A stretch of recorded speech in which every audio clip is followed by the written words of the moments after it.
What's up, guys? So back on the charger, I am polishing trim, which seems to be a never-ending part of this project. I know the bulk of my, I guess, followers or watchers probably don't have access to a bunch of crazy polishing equipment, and that's kind of where this channel comes in, where we kind of give our perspective on how we do things here. And I'm not here to hide anything from anybody, and I know some of our stuff may fall short of other people's expectations, and that's fine. We are a realistic channel. We have reasonable aspirations, and I'm not claiming to be the best at anything. We just work hard and we do our best here, and if it's wrong, we do it again.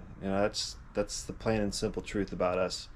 And I say us, I mean me and my son, who helps me off and on between his running his own business and editing my videos for me. So with all that said, I'm not going to go into too much ranting here, but I wanted to show you guys how I polish this stainless steel trim. And as you know, these chargers have a lot of it, whether it's part of the wing window here, or this hidden little track that I didn't even realize this was polished until I had everything apart. And it's half galvanized, half polished on the outside. You can see the galvanization there. Didn't want to mess with that in kind of a sympathetic mindset. And I think I look at this restoration as somewhat of a somewhat of a sympathetic restoration, meaning I'm going to hold on to stuff that it's okay. And this is a driver. This is not a show car. It was never intended to be a show car. Maybe to some it might appear as though it's a show car, but it's not. Look up close. There's pitting in the chrome. And you know what? I'm cool with it. I've polished it. That's as bright as it can be, and I'm fine with it. And most of you, I think, are too. And if you're not, that's cool too. Go buy a new one. Not a big deal. Just find this guy, and this comes apart. It's pretty simple, but I'm doing this the way we want to do it, and whatever. And that's just our mindset here. So I already jammed myself up saying I'm not going to rant. Here I go ranting. So here it is. This is how I polish this stuff. So I'll be straight as I normally am with you guys, and I will show you my little rig here. Now this drill press, while I get this camera to do, this drill press is 30 plus years old. It's an old Craftsman unit. I have it on the highest setting, so up here there's 3 different pulleys, and 2 belts, and you can arrange them so in the fastest RPM output speed here. And your press may not, or I'm sorry, yeah, your drill press may not have all of that adjustability, but most of them do. And a lot of different manufacturers modeled after this type of design, general design. So I have your run-of-the-mill Hobo Freight polishing pad here, and if I was to go back, I would opt for a bigger one, only because this trim is all really kind of skinny, and it's kind of hard. You want to have, obviously this guy is going this way, and you don't want to catch an edge, so you got to kind of find your center here, and don't cross over to this side with this edge, because it'll get ripped out of your hand or hit you in the face, and vice versa on back. Don't want to go too far over here, so you kind of want to just stay on the left side and use this part of the polishing wheel. So along with that kit that I got this little polishing pad in, came this polish, and it's kind of like a clay type material. Honestly, I'm not even sure what it is. It's not rouge. The rouge is the red one, but this is the white one, and it's the most effective one.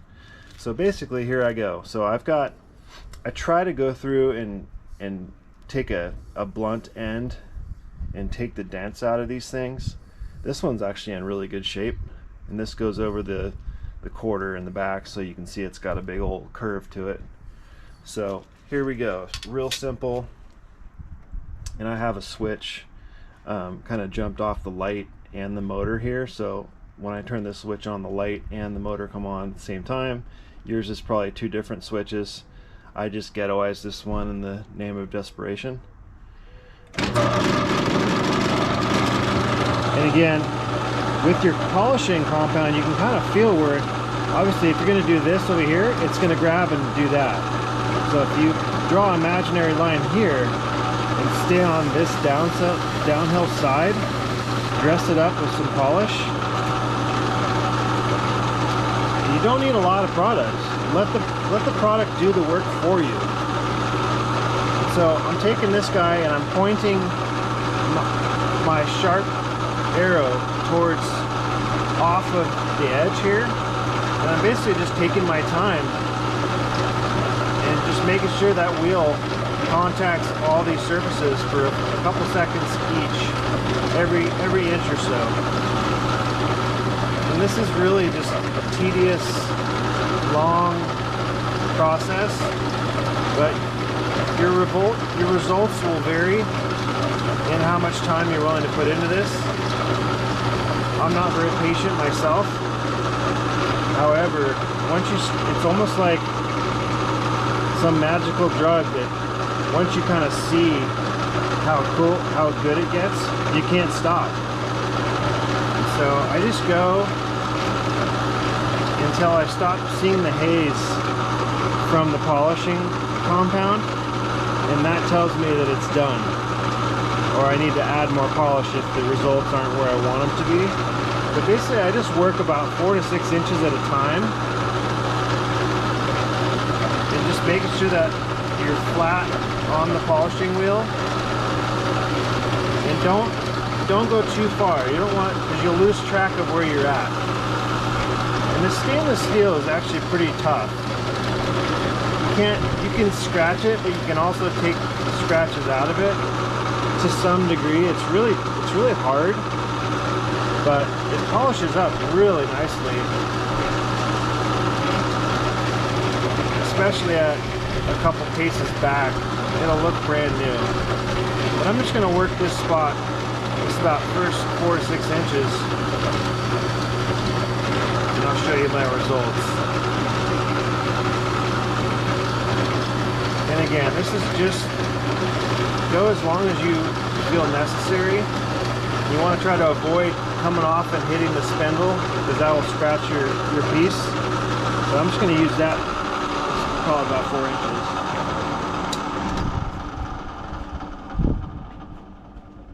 And I usually take a rag that I've just only used for polishing. This in fact is not that rag, but anyway, this is actually real time, no time lapse, but you've just seen how much time I put into that.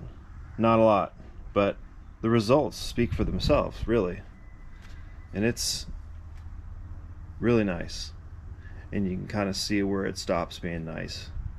So that's really the point I'm driving home here, is take this as far as you feel like taking it. This is not something that you can just do in a few minutes and you're good and it's a show car. This is actually takes a lot of work and a lot of time, but I believe the results are worth it. And but you can't let your aspirations get in the way of progress. You got to just decide that on your own and see how much it's worth to you personally. So who cares what it matters to anybody else? It matters to who you are and what you want to achieve.